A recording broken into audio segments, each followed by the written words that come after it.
Metro on 1019 WDET-FM. I'm Tia Graham.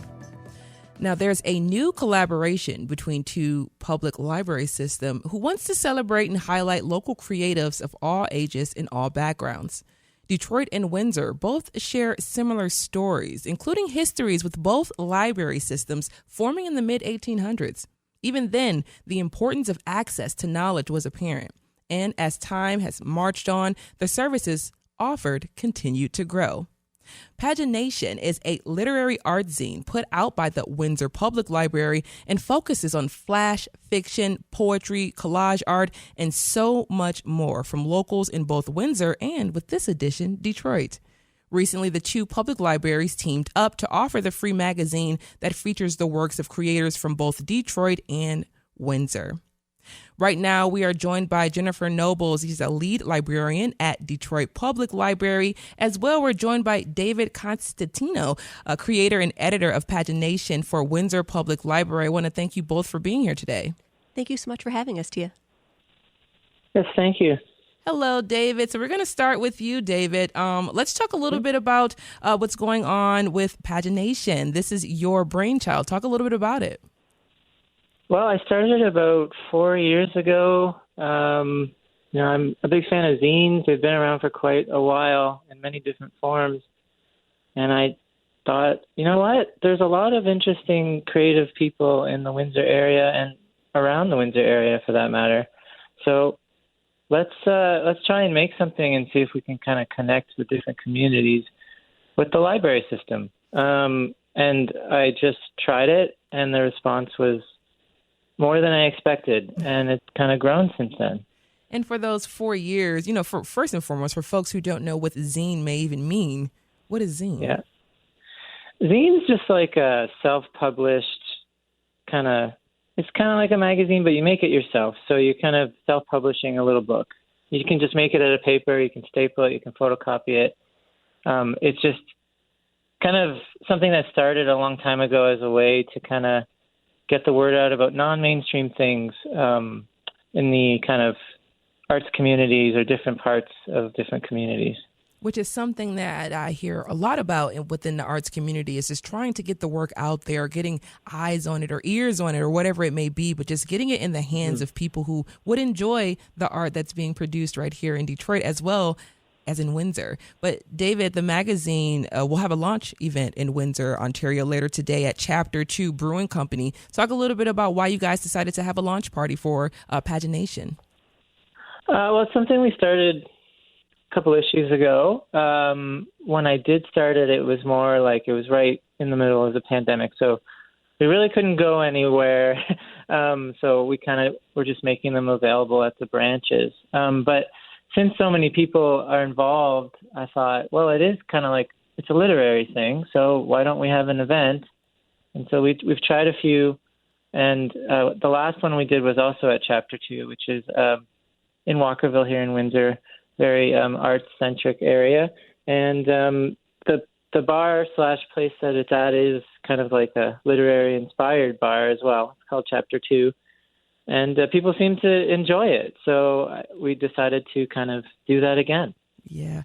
Excuse me. And Jennifer, bringing you into the conversation, you being a part of Popular Music Arts and Literacy Department at Old Main there for the Detroit Public Library, talk about the unique nature of the zine, this one in particular, and why it's important for local artists, both here and in Windsor, to have published material. Yeah, so we just thought when Dave reached out to us last year to collaborate the first time and then doing it again this year, I happen to run a creative writing group at the library. I have a colleague who does a journaling workshop. Like, we have this dedicated community already who really just needs an opportunity to publish, and especially one with fewer barriers to publication than certain journals that might have you pay a fee to submit or something like that. And I do know Pagination has gotten quite popular. We haven't taken every single submission that we have gotten, which is just a truly wonderful thing to have to deal with.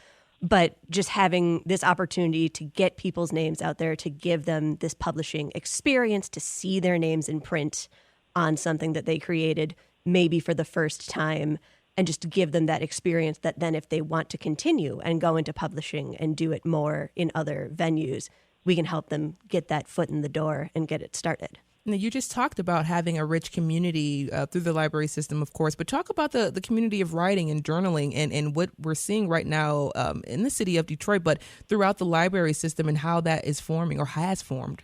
Yes, so my colleague and I, took over a journaling and creative writing workshop from a predecessor of ours at the library that she also started during the pandemic. We do it over Zoom. We have been running it ourselves for 2 years now. She was doing it for a few years before we took it over.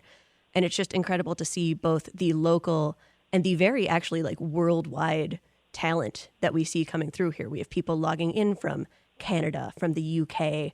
We've had India, South Africa, all sorts of places just logging in and joining us and getting to come together. And everyone writes, they get the same topic to write on, but the direction that everyone can take it when they are writing their stories and sharing them with us. I'm so glad that Dave reached out to do pagination with us so we can get more of this talent shared with the area. Yes, and you do them over Zoom. That's really interesting and tracks with what we've learned from other library professionals on the show. Libraries are not just places to go get books, sifting through information and shelves and dusting off dust. You know what I mean? Like, it's so much more now. So could you talk a little bit more about the online access that libraries now have and give people? Yes, we have been trying. I would say Detroit, we're going back to doing a lot more in-person programming now that we can, now that it is safe again to do that. But we will try to simulcast some of our talks, do them live and have them online for people. Some of these workshops, especially we do them at noon on Thursdays. So if people are on a lunch break, it's much easier to just log into a Zoom and still come join us and have that experience. But you don't have to get all the way to the library and all the way back to wherever you might be going and, run the risk of not eating your lunch that day or something. Which is something that I often forget to do. So that's something, thank you for the reminder. But David, bringing you back into the conversation, I do want to get a little bit of a feel for what's going on with Windsor and its arts and culture scene. I'm from the city, so I'm so obsessed and filled with what's going on within the city of Detroit. But what's going on with Windsor's arts and culture community? There's quite a lot going on, and there's a lot of different areas of the city that have a lot of things going on, like whether it's a music community or, just the arts in terms of writing or just in general. There's always something interesting going on, and sometimes it's not always as a parent. You got to kind of find it. I know we were talking briefly about the jazz scene. There's a lot of jazz that happens in Sandwich Town, which isn't too far from here. They just had a all-day thing a couple of weeks ago that was free. It's free music and stuff. But in terms of the art scene, there's always something interesting going on. And like I was saying, it's not always as a parent. When I was kind of putting this together, part of the reason, anyone that's tried to submit anything, whether it's a story or whatever, it's a very daunting task. And also there's usually fees associated with it. And they're usually looking for something specific, and they don't always want to go outside of that parameter. With this, I didn't want to do any of that. I just wanted people to send it in, and if we think it's good, that's the qualification. Whether or not they're first-time publisher publishing a story or a collage or whatever, that's the only requirement. I don't really want any specific borders. Yeah, and flipping through the zine online, I had access online, and it feels so nostalgic almost. It felt like literally looking through something that I looked through when I was in middle school, going into high school, and just felt really just good to see something tangible in your face that was being created by a hand of a human being. You know what I mean? Especially local people right here in the city of Detroit as well as in Windsor. But I'm wondering too, how are musicians and artists finding their way to pagination? Is the zine a good place to get plugged into Windsor's arts and culture scene, or is that the goal of the zine? I think it's kind of a balance between those things you mentioned, because a lot of people that are into the music scene will also be into literature and stuff like that. So kind of they find out about people, or maybe they'll be like, hey, I heard so-and-so has something in this zine. Maybe I'll check that out. And just kind of making it readily available. It is available through the library and at this event, and also through DPL. So a lot of people can access it for free that way. And I think that's kind of how it kind of starts. Yeah. And Jennifer, bringing you back into the conversation really quickly, because I'm thinking about the combination, the connection and the collaboration between you two, Windsor Public Library, as well as Detroit Public Library. This is the second year that you all have teamed up for the zine. Can you talk about what you've learned from last year versus this year in terms of artists that you're bringing or not bringing or whatever it may be? What did you guys learn about this process? I can genuinely say Dave has taken on the brunt of this work by himself, and I am very grateful to him for doing so. I got a little more involved with the actual selection process this year. Yeah. And I would say it is just fascinating to see sort of the depth and variety of work that is being created. If it's poetry or flash pieces, we focused more on nonfiction this time too, rather than fiction pieces. So just seeing what stories from their own lives that people can share and maybe the ways that they can tell them and make them creative and make them immersive in that way. That I feel like we're seeing some of the same names from year to year, but I think we're also finding some new writers and some new artists and bringing them in, and maybe both getting people who are already library users a new way to share some of their creative work, but also maybe finding new creatives and showing them what their libraries have to offer for them as artists too. Yes, which is so many things, especially when I'm going through the calendar or just events list in general for Detroit Public Library. I'm always impressed with so many things and offerings and resources that are being provided for the community. So, David, to you, when we talk about Windsor Public Library, what are some of the things that folks are going to the Windsor Public Library to experience outside of a book? Yeah, we have a lot of programming as well. As I'm sure Detroit is as well. They're kind of in the middle of summer programming. Mm-hmm. So there's a lot of things going on just for parents and kids just looking for activities to keep them engaged in the summer. So we got a lot of that going on. But in general, there's always something going on as well. We have an events calendar as well through our website and through our social media. Both us and Detroit Public Library post often about what's going on. So there's always something different and interesting going on, whether it's like a crafting program or learning to do something that you wouldn't know otherwise how to do. Sometimes there's writing workshops here as well. It's kind of always changing and always evolving, I think. We're talking about a collaborative magazine highlighting local creatives. Our guests are David Constantino, the creator and editor of Pagination magazine for Windsor Public Library, and Jennifer Noble is a librarian with Detroit Public Library. Now, Jennifer, bringing you back in, of course, according to the Detroit Public Library website, the first branch in Detroit opened in 1865. Yes. This is the same year the Civil War ended and Reconstruction began, and so many major events in this country. Why is it important that the legacy of DPL continues onward? It is just so important, not to sound maybe oversimplifying it, but to have access to information for whatever need. If you are trying to do something with your life, if you're trying to file your taxes or get a legal form or learn something about a medical diagnosis you may have had, or similarly, if you just want a new book to read, a new movie to watch, a new CD to listen to, and you need that sort of relaxation, entertainment focus, it is so important for everyone to have access to that, no matter what they can or cannot afford to pay, like at the service point at the end of the day, and to have that resource for all of the community to come to, again, no matter what socioeconomic status you might be at in life. To have everyone get the same place to come to, the same kind of access, maybe meet some people who are at different places in life than they are, and just realize like how rich the community really is with people.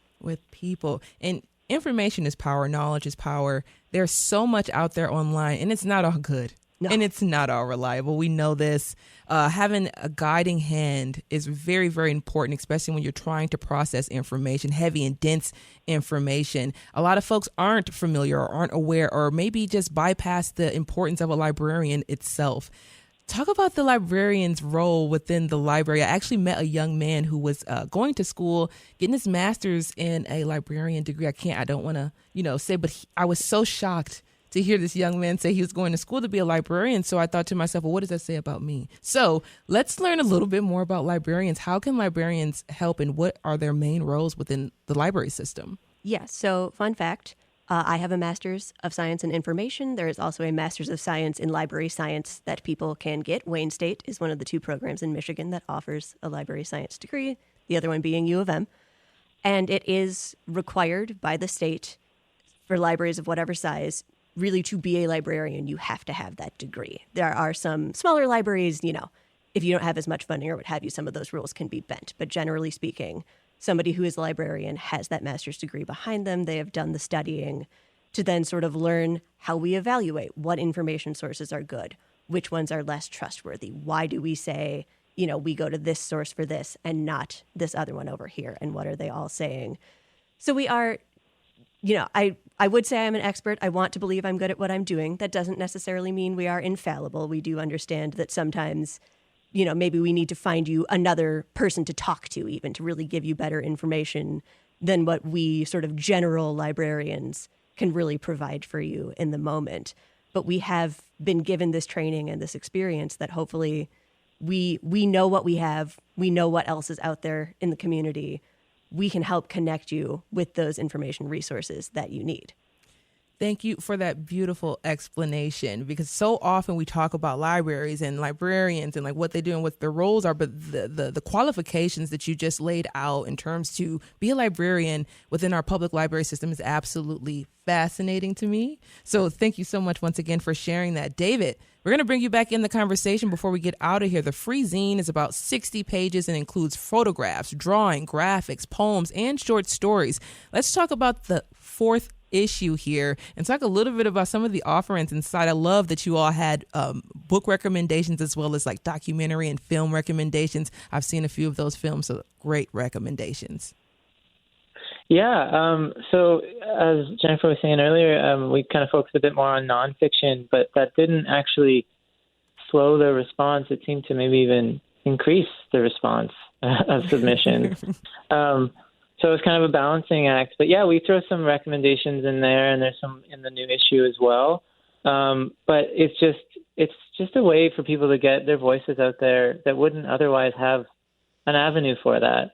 Like I said, sometimes it's a student. Like I know there's some people from different places in Michigan that applied that have stuff in here, and also people from Windsor here at our university, and also just people in the community. It's just a way to kind of connect all these different things that, I don't know, they're just kind of always there. The whole Windsor Detroit thing, my whole life I've just been going back and forth to Windsor Detroit, and I'm sure it's the same on your side. Yeah. There's always stuff going on, and I'm just finding a way to connect the different arts scenes, whether it's here in Detroit or other places, because it's all kind of coming together in this one, I guess, little booklet. Yeah. David, thank you so much. David Constantino is the creator and editor of Pagination magazine for Windsor Public Library, and Jennifer Noble is a librarian, and she's with the Popular Music Arts and Literacy Department at Old Main Library in Detroit.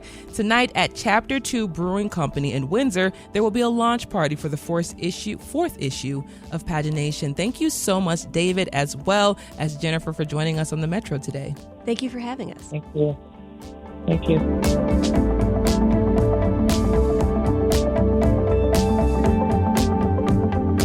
This is the Metro, and of course, WDET, like most, if not all, public radio stations right now are reeling from federal cuts. So we will have a conversation with myself and David Lyons coming up just next. You all stay right there.